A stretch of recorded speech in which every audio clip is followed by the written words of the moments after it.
Hi friends, എല്ലാവരും സുഖമായിട്ടിരിക്കണമെന്ന് വിശ്വസിക്കുന്നു. ഇന്ന് എന്താ ഉണ്ടാക്കാൻ പോകുന്നതെന്ന് നോക്കാം. ഒരു റൈസാണ് ഉണ്ടാക്കാൻ പോകുന്നത്. അതിന് ഇങ്ങനെ ഒരു കപ്പ് പച്ചരി എടുത്ത് വെച്ചിട്ടുണ്ട്.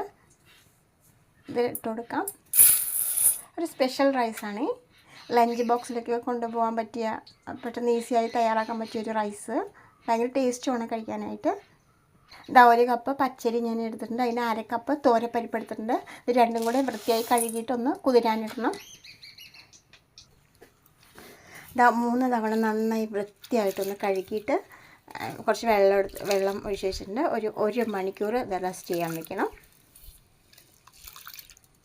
കുക്കറിൽ തന്നെ പെട്ടെന്ന് തയ്യാറാക്കി എടുക്കാൻ പറ്റിയ റൈസാണ്. ഇതാ ഒരു കുക്കർ അടുപ്പത്ത് വെച്ചു. അതിലോട്ട് ഒരു 2 ടേബിൾ സ്പൂൺ വെളിച്ചെണ്ണ ഒഴിച്ച് കൊടുക്കണം. 2 ടേബിൾ സ്പൂൺ വെളിച്ചെണ്ണ, 2 ടേബിൾ സ്പൂൺ നെയ്യ്, ലേശം ഉലുവ ഒന്ന് പൊട്ടട്ടെ, 2-3 കപ്പൽ മുളക്, ലേശം പട്ട, ഗ്രാമ്പൂ, ഏലക്ക, ഉപ്പ് കൊടുത്ത്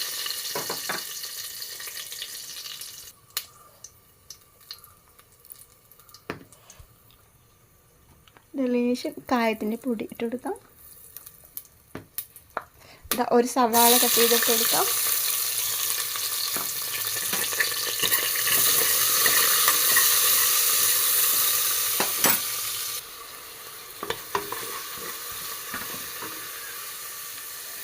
കുറച്ച് ചെറിയ ഉള്ളി ചതച്ചത്,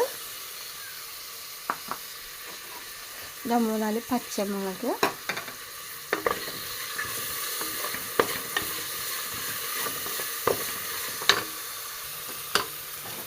ഇഞ്ചി വെളുത്തുള്ളി ചതച്ചത് ഇട്ട് കൊടുക്കാം.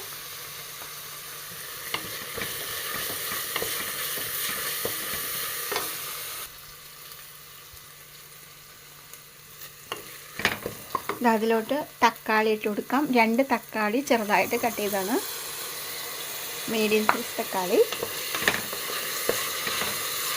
അപ്പോൾ ഉച്ചയ്ക്ക് ലഞ്ച് ബോക്സിന് ചോറ് റെഡിയാക്കുവാണെങ്കിൽ, ഇങ്ങനെ ഒരു റൈസ് ഉണ്ടാക്കുവാണെങ്കിൽ അതിന് പ്രത്യേകിച്ച് കറിയൊന്നും വേണ്ട, പെട്ടെന്ന് നമുക്ക് തയ്യാറാക്കുകയും ചെയ്യാം. ഭയങ്കര ടേസ്റ്റ് ആയിരിക്കും കഴിക്കാൻ. ഇതൊരു കോയമ്പത്തൂർ സ്പെഷ്യൽ റൈസാണ് കേട്ടോ.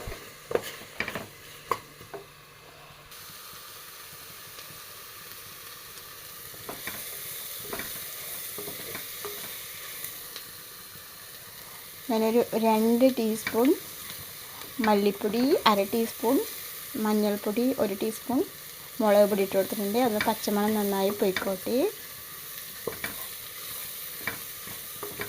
ഇനി ഇതിലോട്ട് കുറച്ച് മല്ലിയില കട്ട് ചെയ്ത് ഇട്ട് കൊടുക്കാം.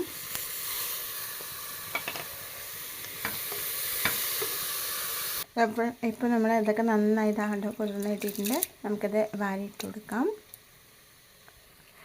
3.5 കപ്പ് ഞാൻ വെള്ളം എടുത്തിട്ടുണ്ട്. 1 കപ്പ് അരി, 1/2 കപ്പ് പരിപ്പ് ഇത് ഒഴിച്ച് കൊടുക്കാം. ഇതിലോട്ട് നമുക്ക് പാകത്തിന് ഉപ്പിട്ട് കൊടുക്കാം.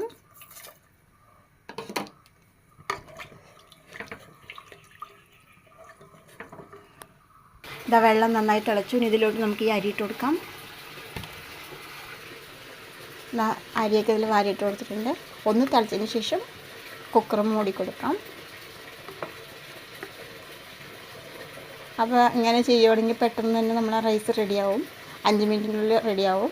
പിന്നെ ഇതിൻ്റെ കൂടെ കഴിക്കാനായിട്ടൊരു അച്ചാർ അല്ലെങ്കിൽ ഒരു തൈര് ചട്നി അങ്ങനെ എന്തെങ്കിലും മതിയാവും കേട്ടോ. അടിപൊളി ടേസ്റ്റ് ആയിരിക്കും കഴിക്കാൻ. ഈ സമയത്ത് ഉപ്പും മരുമൊക്കെ കറക്റ്റാണോ എന്ന് നോക്കണം. ഇനി ഇതിങ്ങനെ മൂടി വെച്ച് കൊടുക്കാം. തിളച്ച് വന്നു.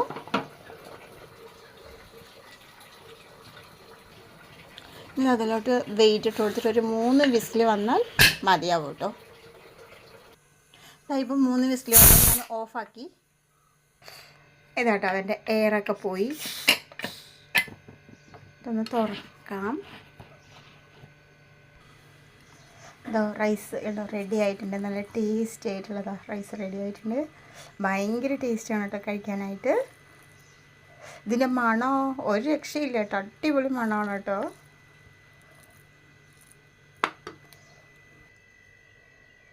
ഇഷ്ടമായാൽ ഒന്ന് ലൈക്ക് ചെയ്യാനും സബ്സ്ക്രൈബ് ചെയ്യാനും സപ്പോർട്ട് ചെയ്യാനും മറന്നു പോകരുത് കേട്ടോ.